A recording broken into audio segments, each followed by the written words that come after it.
Hello everybody, this is Allshouse Gaming and welcome back to another episode of Let's Play Shadows over Loathing.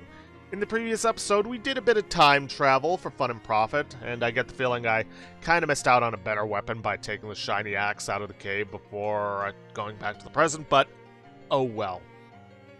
And in this episode, we've come to the Museum of Sandwhich, where apparently a lot of witchy stuff was going on. Who's to say? Oh, also we got a new pair of shoes that I may as well try out. Yep, just dragging your butt. Don't think that'd be very good for our character. Let's see. Sandwich's church also served as an ersatz, town hall, courtroom, racquetball court, and dark sorcery place. In 1692, the inhabitants of Sandwhich were executed in the witch trials that were popular at the time, as evidenced by this old signpost announcing one such trial. Oi. Let's see. The sign is written in rough black wax. Today is the trial of Patricia Williams, who stands accused. Most of the sign is too weathered to indicate to read. An old and dilapidated church altar. There are some brown splotches on the corner that could possibly be bloodstains. The altar where the town's witches perform their horrifying sacrifices. Note the bloodstains. Nice gazebo. The sign reads, Sandwich Gazebo. Vagrants not welcome. Well, that's not very friendly. Traces of strange plant matter in these tubs prove that they were used for brewing all kinds of horrible potions. Uh-huh. You look in the tub but don't see any identifiable traces of plant matter. Guess you'll have to take the sign's word for it. The wealthy Proctor family owned the biggest and most conveniently toilet-adjacent house in the village. Sandwich boasted the country's very first tripartite outhouse. Please do not attempt to use it, it is very old. An old-fashioned three-seat house. More modern convenience has been provided for your modern convenience. Avail yourself of it. Blush. This facility has 3 sinks, and this is one of them. Splash some water on your face. That gets rid of our hand injury. Yeah, in order to get rid of debuffs like this, you need to find a sink that you can use. But yay, we got our muscle back up to 8. Let's see, unspent 82. I don't think that's enough to upgrade any of our skills, except for maybe some armor skills. See, you can't upgrade that, can't upgrade that.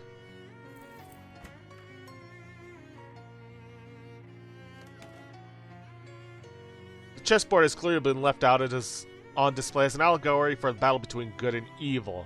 Black is winning, representing a warning for all good-hearted people to be vigilant against the encroaching forces of darkness. Right. Or they just never finished their game and you're reading way too into this. Which won't be such a surprise later on. The Saros appears to depict several important ancestors of the Proctor family line, though due to the low resolution of the embroidery used at the time, it's impossible to discern exactly who.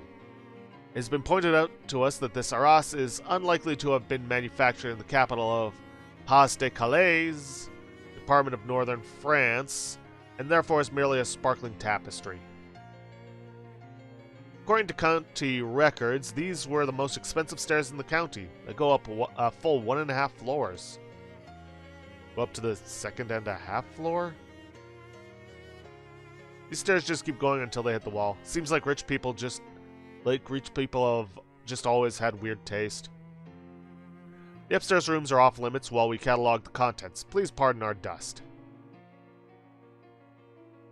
Let's see, the bedroom was traditionally given to servants as it was felt by the Proctors that it would be less of a tragedy if they got up in the middle of the night and fell down the stairwell. Mrs. Proctor's bedroom is especially off limits while we figure out how to deal with the strange mold we found behind the wallpaper. Mr. Proctor's bedroom, home to the county's most extensive collection of cravats. Cravats? Cravats? Whatever. This is the bedroom of Peter Proctor, the only child of Nicholas and Abigail Proctor. This was the Proctor's spare room, where they kept spares of all the expensive things they owned.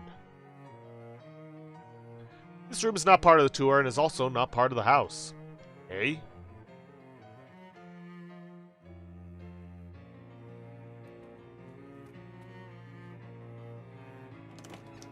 Alright, one last place before we start time traveling.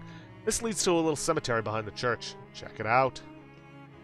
Welcome to the Sandwich Cemetery. Please be respectful of the graves. Also, check out how many of them were terrifying witches who were executed in the witch trials of 1692. Delia Putnam, 1692. Yeah, 1692, 1692. 1690 for Joseph. Mary Ann. Tombstone is covered in lichen. Tombstone is engraved with hobo code. Translate it. Let's see. Hollow tombstone, possible treasure. You check inside the stone and there's indeed some treasure. Satchel's lucky hat. This thing has a solid gold hatband. There's a tag inside that says property of Satchel Duggins. But help yourself if you find it in a hollow tombstone or something. Plus 30% to meat drops. Proctor, our town founder, 1582-1644. Nicholas Proctor, 1656-1886? What the heck? He lived to be 230 years old? Elias Proctor, 1689, Abigail Proctor, Beatrice Proctor. Here, Proctor. He was duty head until the very end. Thomas Danforth, Clarence Danforth, Teresa Danforth, Patience Danforth, Bartholomew Danforth. And nothing else out there. Alright, now that we've looked at everything, time to go back in time and see how things actually went. This Hallowed House has another one of those time portals because it's apparently impossible for us to make a game that doesn't include a blatant Day of the Tentacle reference. I wasn't even aware of that. This Discarded newspaper says it's March 3rd, 1692. That's a few days before the last entry in the diary from the Putnam house. Oh, hello. Come right in. Oh, sorry, I didn't mean to intrude. Not at all. I'm always glad to have visitors when my husband is out riding the circuit. My name's Talia Hunt. A pleasure. I'm Teresa Danforth. Bunch of barrels, huh? What unusual outfit. Whereabouts are you from? I guess you could say I'm from Ocean City. Oh, the big city. That must be much more exciting than our little village.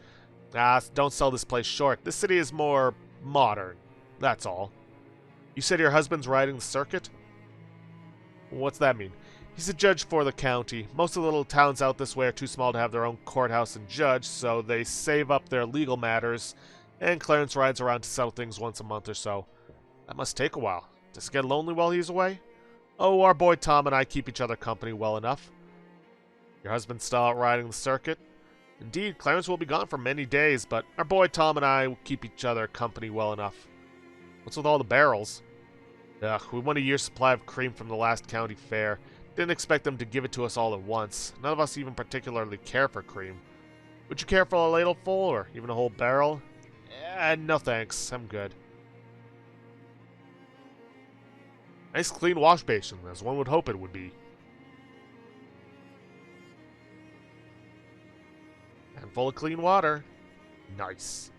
No secret passages. There's zero reason for you to expect there to be one. Not much sign of potion brewing here, unless tea counts. Kid's a real reader. All the tiles look pretty boring, though.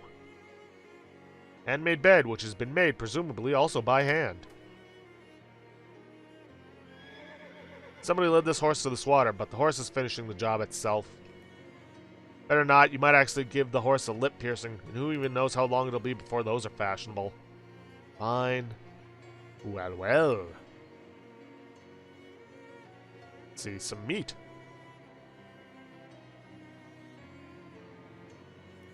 Meat.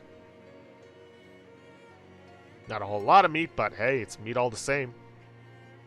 The door to this house is locked. If only you had some way to unlock things that are locked.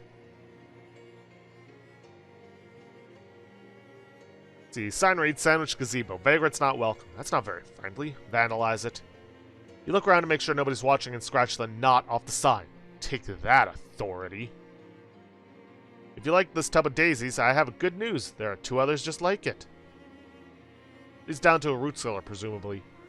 The doors are locked with an expensive German combination lock requiring a 5-letter word. Nope. Oh well, those roots are probably sour anyways. State-of-the-art toilet facility. Investigate. You poke your head inside. There's some graffiti scratched on the wall. Peter Proctor has a stinky doo-doo head. Make a rubbing of it. Make a copy of the graffito for your records. Sandwich Outhouse graffiti rubbing. Here's the graveyard.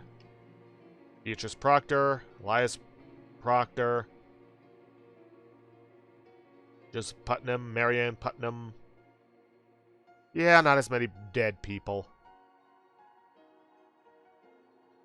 Alright, let's head on into the courthouse. Sign is written in crayon. Today is the trial of Patricia Williams, who stands accused of stealing Tom Danforth's pocket watch, making a dumb-looking doll, writing Peter Proctor as a stinky, rude word head on the wall of the outhouse. Huh. A group of 3 kids is gathered around a little girl holding an odd doll. Order! Order! Come on, if we're gonna have a trial, we gotta do it properly. I don't see why we gotta have a dumb old trial anyways. We all know she's guilty. I didn't do anything. Why are you so mean to me? Continue watching. Because you're weird and an outsider. I only live half a mile down the road. I was born here. Yeah, but your family's outsiders. Your father wasn't born here. My family's been here for like 60 generations. Closer to 4, actually, but the larger point stands. The girl bursts into tears. Intervene. Hey, you kids, what's going on here? Huh? Who are you? I've never seen you around here before. My name's Talia. I'm, a traveler. Well, we're having a trial for that crybaby Patricia. I'm Tom the judge, and that's Delia the jury, and Peter's the executioner. Executioner? Holy jeez, kid. Well, we're not gonna literally execute her, probably. My pa says you shouldn't decide on the punishment until after the conviction.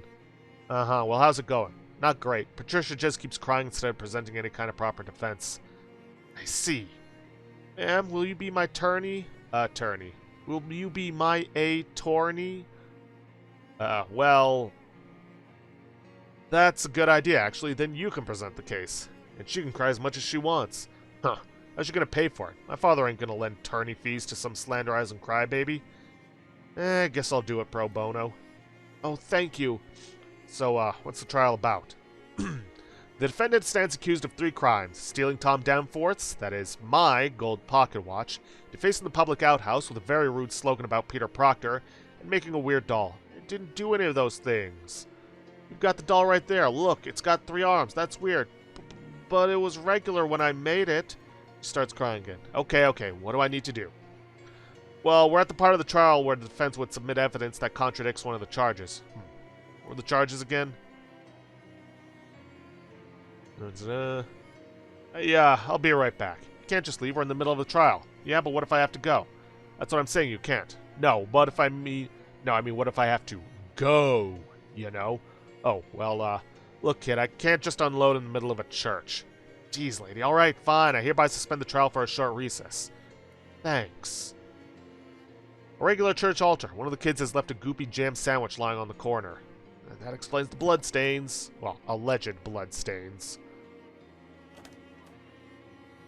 Okay. Looks like this chessboard was abandoned mid-game. Make a move.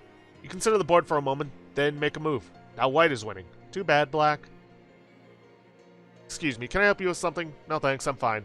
What I'm getting at is, why are you in my house? Oh, I'm just, looking around. Look, I am not one to be inhospitable to uninvited guests, even total strangers, but I do have company at the moment, so if you'll excuse me... Oh, sure, no problem. Hide behind it. You hide behind the arras, hoping the Proctors aren't genealogically Danish. Okay. Fortunately, Mrs. Proctor doesn't seem to have noticed your move. Her conversation gradually returns to a less hushed, more easily eavesdroppable volume. Drop those eaves. Did I mention we've been picking out some new furniture for the bedrooms? Oh, really? Yes, bureaus and armoires and such. I found a delightful little nightstand for Peter's room. It even has a secret compartment in it for when he's older and needs to hide sinful lithographs from us. How charming. How interesting. Okay, then. I think I might actually need an extra bit of rubbing paper. So, let's buy one more.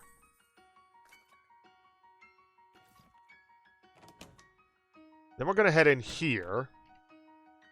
Take a look. It confirms it. Things can go around. We can't tear the page out. This handwriting matches the graffiti from the outhouses. You look over your shoulder and see the guard watching you. You're going to have to distract him if you want to get away with tearing a page out of this book. Then get away with the page you tore out of the book. Let's see. Now, we could use our brag, or we could take a look at the doll. Pull out some of the pins and then distract him with that. You discreetly pull a bunch of the pins out of the doll and drop them on the floor. Fortunately, it isn't quiet enough in here for a guard to have heard that.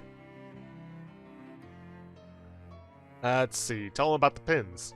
Hey, a bunch of pins fell out of that doll. Sorry, ma'am. I just got paid to... What did you say? Some of the pins fell out of that weird voodoo doll or whatever. That might be dangerous. Someone could step on them. Ah, jeez.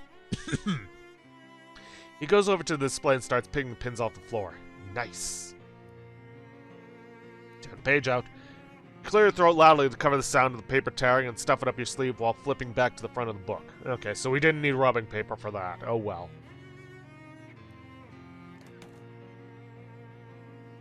Oh hey, a hobo. Looks like that change you made to the sign had an effect. There's a hobo hanging out here eating sandwich cream right out of the jar. Hi there. Enjoying that sandwich cream? Sure am. Can't get enough of this stuff. It's probably why everyone calls me Creamy Steve. Probably, yeah. Best sandwich cream in the tri-state area right here. It's a traditional recipe. Do you know any hobo code, Creamy Steve? Sure, I know 2 words. Is one of them cream? Yep, and the other one is here. Let's tell them about the hobo camp. You know, there's a hobo camp over by Ocean City. I bet they'd be interested in this cream. Oh, huh. You think so? I'd love to share this with other like-minded individuals. Sure, you could set up an extremely specific trade route. Sold! Creamy Steve runs into the gift shop to get some more cream for the road. Okay, then. Okay, Peter Proctor, make a rubbing of this. Make a rubbing of the grindstone. There's someone who will be very interested to see this, or at least that you will be very interested to see the look on his face when he sees it. Now, let's see. I need to find the Danforths. Thomas. Oh, wait. No, I need to talk to his mother first. Oh, well. While I'm here, may as well take care of something else that I need to here. Let's see. Which one was Peter's? This is Mr. Proctor. Here we are. This velvet rope is keeping you out of Peter's room, despite the fact that you have legal authority to search it. Kind of. Get rid of it. You unhook the velvet rope and stash it somewhere out of mind. Head on in here. Wow, this kid has his very own sculpture of a toy box. It's solid mahogany. A half-height dressing mirror. Bend over and take a look. Custom child height window. This child's bed from 100 years ago is still nicer than any bed you've ever owned. Proctor's nightstand, you presume? Search it. The other thing inside is a sheet of paper listing several things that have been taken away by the Historical Society for Restoration and Cataloging. Bag of fancy glass marbles and steel ball bearings, a fake spider made of horsehair and copper wire, stuff like that. Nothing that seems relevant to the trial. Check the hidden compartment. You reach inside the drawer and feel around until you find the little catch that makes the secret compartment pop open. Oh, what's this? Severed ragdoll arm. This seems suspicious, but isn't the problem with Patricia's doll that it has too many arms? Huh, what is this?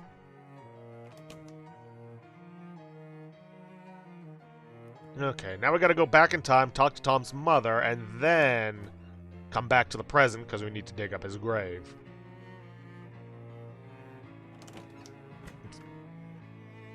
Jump the gun a little bit there. I ran into Tom at the church. Playing with the other kids, he seems like a real smart cookie. Oh my, yes, he takes after his father. Always got his nose in a book. It'd be nice if they got to spend more time together, but the pocket watch Clarence got Tom for his birthday has helped. Pocket watch? Yes, a fine gold pocket watch to help keep track of when he'd be back, Clarence said. Tom really cherishes it. Do you know the boy said he wants to be buried with that watch? Buried with it? Wow. Now that we know that... Back to the present.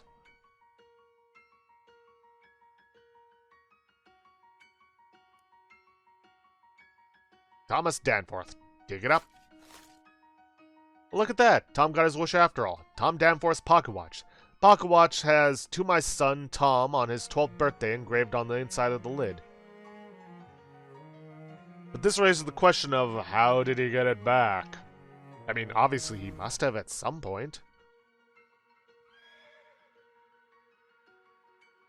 Okay, then. I believe that's now everything that we need to exonerate... What was her name? Patricia. Okay, I'm back. Where were we? Just, yada yada. I have evidence that proves Patricia didn't steal the pocket watch. Well then, present this to the cart. Here it is. This is your pocket watch, right? Hey, yeah, it is. Wow, thanks. Where did you find it? I'd rather not say. It isn't evidence if you don't tell us where you found it. It might have been in her house or something. Alright, well, I found it in your grave. What? I'm a time traveler from the future. I heard your mom say you love that pocket watch so much you want to be buried with it when you die. So I went back to my time and dug up your grave to see if you were. And you were. And there it is. That's crazy. You're crazy. Possibly. But it's true. And the fact that you were buried with that watch, Tom, means that you eventually would have found it wherever you lost it. So Patricia didn't steal it. Tom squints at the watch in thought and then winds it and holds it up to his ear. It still works. Finest craftsmanship, still working after 236 years. They won't make them like that anymore. Okay, but this doesn't prove Patricia didn't take it. Maybe I found it in her house or she gave it back to me or something. Maybe, but it's a closed loop now. We can't ever know how you would have gotten your watch back because now you got it back because I just gave it to you. And isn't that all you really wanted, was to get your watch back? You never really believed Patricia stole it. I would like to know what happened to it, but yeah, you're right. Sorry, Patricia, I hereby withdraw my accusation. Thanks. So where does that leave us? Since you solved the matter with the pocket watch, kind of, Patricia's just accused of vandalizing the outhouse and making a weird three-armed doll. I have evidence that proves Patricia didn't write the graffiti. Alright, let's see it. I have here 2 pieces of paper. This one is a rubbing from the outhouse showing the graffiti in question. Peter Proctor is a stinky. Yes, that's the graffiti in question, alright. Yeah, my father basically owns this crummy town. You won't get away with this slander, Patricia. Technically, it's libel, not slander. What's the other piece of paper? This is a page from someone's diary. Someone who clearly thinks Peter Proctor is a stinky duty head. And if you compare the handwriting to the graffiti, they're a perfect match. Wow, they sure are. Whose diary is this from? The diary belongs to Delia Putnam. What? Give me that. She snatches the diary page away from you. Wait a minute, I don't remember writing this. Hey, this is dated 3 days from now. Paper is really old too. What's going on here? I already told you guys, I'm from the future.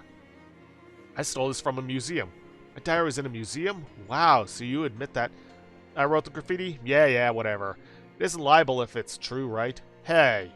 Yes, that's correct. And in any case, the charge against Patricia is hereby dropped.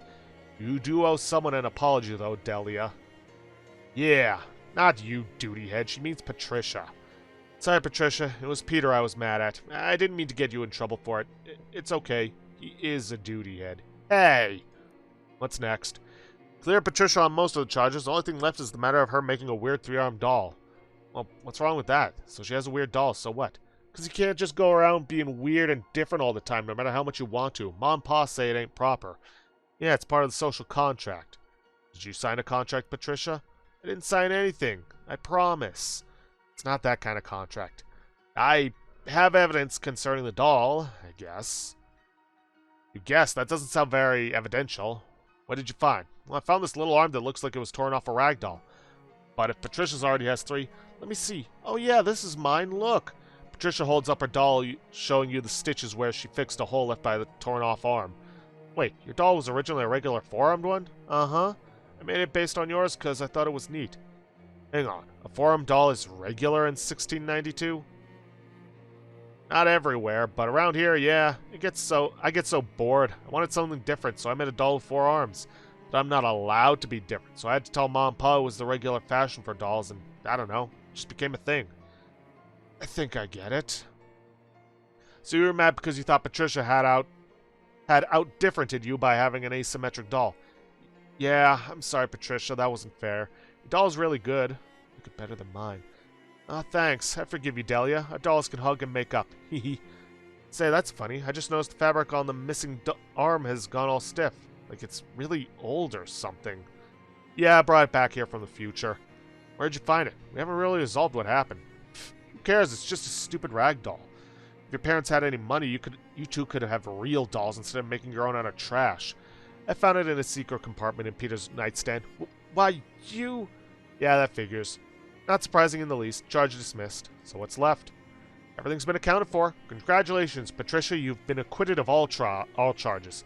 Oh, thank goodness. Thank you, Miss Talia. No problem. I was happy to help. Is there anything we can do for you in return? Well, there is one thing I'm curious about. You kids know anything about witches? Witches? You mean like black magic, consorting with the devil, that kind of thing? Yeah, haha. Check out this rube who thinks witches are real. Yeah, that's just scary stories parents tell their children and make them go to bed on time. So no witches, no witch trials, nothing like that? Nope, not that I've ever heard of. And my dad travels the whole region on this court circuit. Okay, thanks. Let's see. Kids are hanging around chatting amicably. It's nice to see them all getting along. Show Peter the rubbing of his grave. Hey Peter, come here a sec. Huh? What do you want? I've got something to show you, from the future. Like I'd care about anything you have to show me from your dumb, poor future. Oh, I think you'll be interested in this. You hold up the rubbing of his tombstone and waggle it in front of his face. Hello, I'm Peter's grave. Peter grabs the rubbing and stares at it. What? That's right, kid. Duty head. Right there on your own gravestone. That's what happens when nobody respects you. Because you're an arrogant jerk to everybody all the time. But, you're young. You've still got time to change. See what I'm saying? Okay, fine. I'll try to be nicer to people. Good boy. Asked to borrow Delia's house key. Hey, Delia, can I borrow the key to your house? Excuse me? I need it for a time travel thing. Jabril wants to burglarize you and make a killing on the antiques market in the future. That wouldn't work. If she took something from now into the future, it would still be new. Antiques aren't valuable unless they go the long way around. Look, why actually do you want my house key? Well, I'm not exactly sure, but apparently your house catches fire sometime in the future, and I think it might be a good idea to prevent that. Wow, yes, I agree with you. Unfortunately, I lost my key when I was out playing in the countryside. You have some kind of magic future way to find lost keys? Well, maybe I'll think of something. Okay, so, we can't solve everything yet. We can't stop the Putnam house from burning down, and there is still the root cellar. But we can't do anything about that.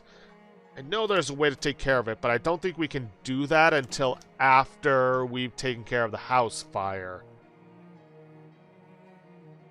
So, let's head back to the present, see if things have changed.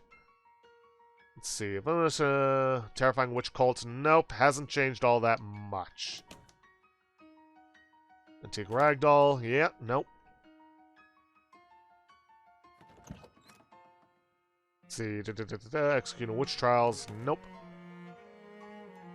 What about the grave? Peter Proctor, he was kind of a jerk, but he tried. Well, that's something at least. Yeah, we will not be able to solve the rest of the witch trial area. Wait a minute, this is House of its Cellar. Dig. Go down.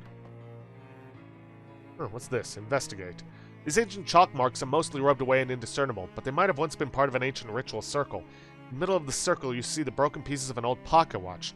Is there actually witchcraft going on here, after all? Spooky. Broken pocket watch, you say. Empty shelves, just ancient trash, nothing but burned books. That might have been Peter's, or Tom's pocket watch.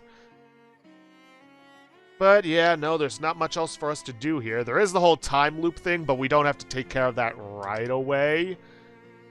Let's see, fragrant spores, yada yada. Let's see, oh, you spend a little time poking around the woods near Sandwich Village, hoping to find Delia's lost house key. You give up quickly, though, as finding a 230-year-old needle in a haystack miles wide seems unlikely. And maybe you'll come across something later that will help. Some kind of lost metal finding device. Until then, this is clearly a wild goose chase. You did manage to find some funky fungus spores, at least. Yeah, that's basically the game telling you, yeah, you're not going to be solving this right now.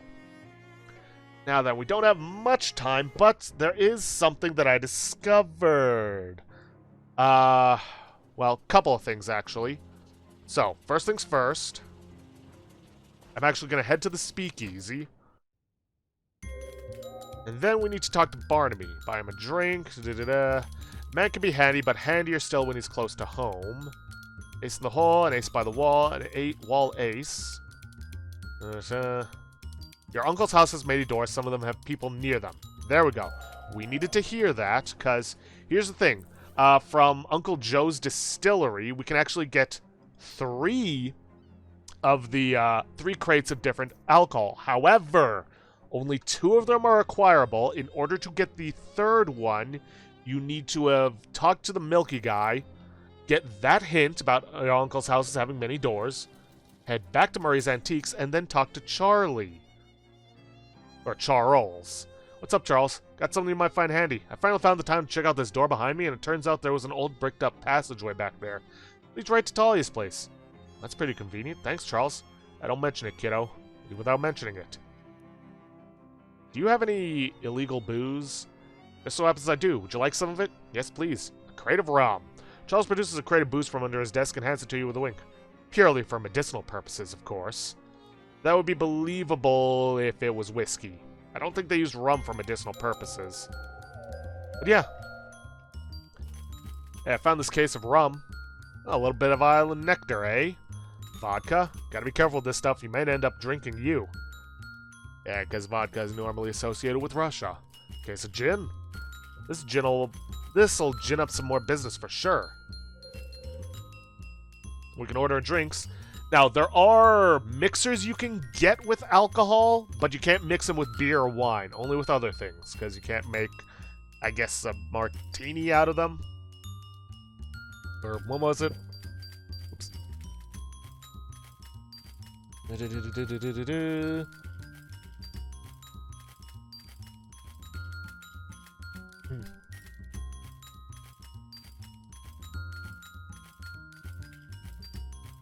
Oh well. But yeah, we got stuff that can boost our stats now. Not bad. But anyways, with that, we've come to an end for this episode of Shadows over Loathing. If you guys like what you see, please leave a like, subscribe for future content, don't forget to hit that bell icon to get notifications when I upload, and please leave a comment down below this video. I'll see you guys in the next episode. Thanks for watching.